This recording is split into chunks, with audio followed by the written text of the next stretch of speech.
So next up, Adam, I want to talk about blocks.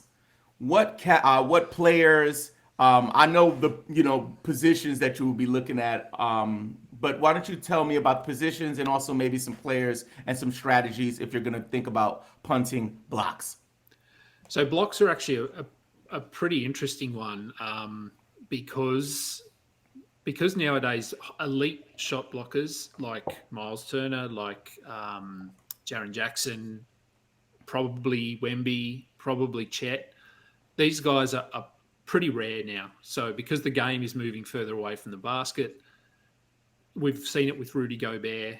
Um, as soon as you lose that quickness and lateral movement, your shot blocks, your block numbers can fall quite quickly. So if you're punting block, I actually think it's a sneaky strategy to go in with this year because a lot of talk is going to be about Wemby and about Chet, especially just because they're the new sort of shiny new toys for managers.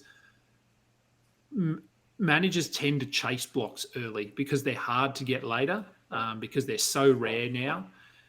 And so if you punt blocks and you're not going after these guys, like you'll find that Miles Turner, I come back to Miles Turner just because I remember looking at his numbers. He was top 20 or something last year.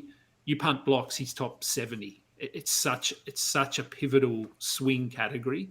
And it's going to be the same for like guys like Nick Claxton again this year.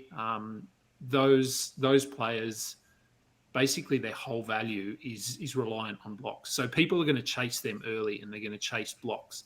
If you don't care about blocks, you're going to find that other players who probably should be going a bit higher might fall to you a little bit. If you're punting blocks, much like with the assists, you just want to go for guards as much as you can. But if you've got to get some centers, you want to try and get centers that don't really play defense probably, but they might be good at assists. Nikola Vucevic is a really good one. Doesn't really get blocks, but can get some assists. Even Karl Anthony Towns isn't bad because he's a decent passer as a center. Sabonis is another really good one. Şengün is another good one. So looking for centers, not Brook Lopez, not your Turner, not your Claxton, these guys. Chase those centers. And you'll usually find if they are centers that don't block shot, and I don't know why it works out like this, but they tend to be a little bit better from the free throw line too. So that will then bump up that category for you.